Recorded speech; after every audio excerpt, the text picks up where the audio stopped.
From the director that messed up the Justice League, but also the one that perfected the first Avengers, comes the most disappointing movie in the franchise, yet one that has one of the coolest opening sequenced fights in them films, and a movie that also kinda grows on you.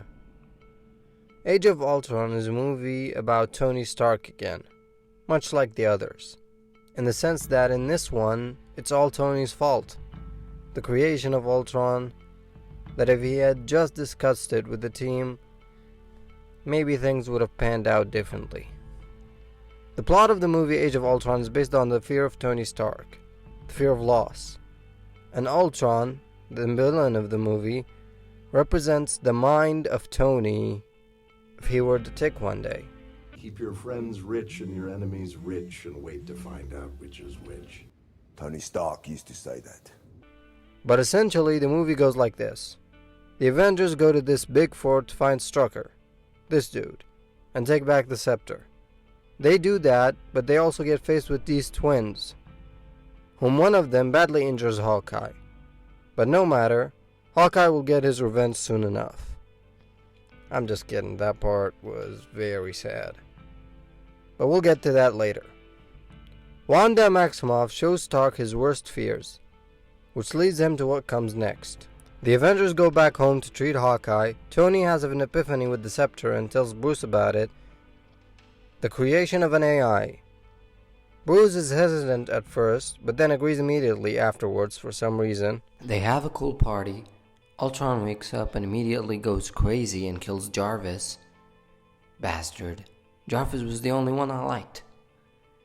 Ultron creates himself in a new form and recruits these two kids. They meet with the Avengers at this guy's place and fight each other.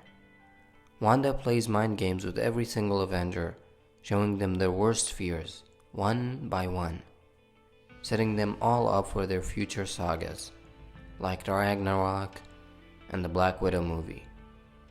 Of course, also Cap's ending. We can go home. Imagine it. Except for Hawkeye, because he was the only one too fast for her, and that was awesome. Of course, that is when shit hits the fan with Hulk, and we have ourselves one of the best big fight scenes in the movie. Hulk smashes a city and kills many people, and Hawkeye takes his friends to a safe house of sorts, where we finally get to see a little more Clint. Tony and Steve have kind of a fight, a verbal fight, and then Nick Fury shows up to help the team.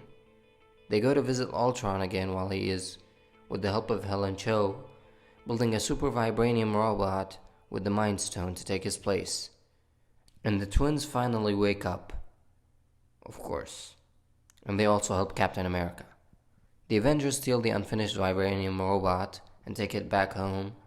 Black Widow gets caught by Ultron and Tony decides to put Jarvis, his Siri, inside the hot-ass robot with the Mind Stone.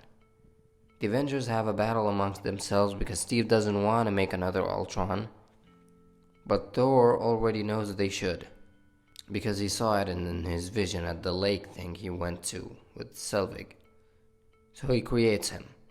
He creates Vision, the guy that can hold Thor's hammer. But we need to go. The Avengers, along with Vision and the twins, gear up to go face Ultron one last time in Sokovia. Vision tries to destroy Ultron. The Avengers have one big long fight while they kill robot after robot after robot. Boring. And Ultron gets the city to start flying so he can use it as a meteor. Hawkeye has another big moment, having a dad talk with Wanda. It's your fault, it's everyone's fault, who cares? Doesn't matter what you did, what you were. But if you step out that door, you are an Avenger. Best scene in the whole fucking movie. Wanda comes out of her shell. Cap keeps quipping. We're all clear here. We are not clear! We are very not clear! Nick Fury comes in to save the day. War Machine also pops up. Thor and Vision have a moment. The Avengers plan works. They have a cool synchronized fight scene. That's the best you can do! All the civilians get on safe boats and Hawkeye joins, but he decides to play hero, and so Quicksilver dies. You didn't see that coming. Wanda pulls Ultron's heart out. Literally. Everyone gets saved. Iron Man and Thor destroy the flying city, and Vision has an epic monologue with the last remaining piece of Ultron. But a thing isn't beautiful because it lasts. You're unbearably naive. Well, I was born yesterday. Hulk saves Natasha and leaves Earth. The main trio have a last hangout sesh. But if you put the hammer in an elevator, it would still go up. Elevator's not worthy. I'm gonna miss these little talks of ours. The Avengers recruit a few new heroes, and then, well, you know what happens.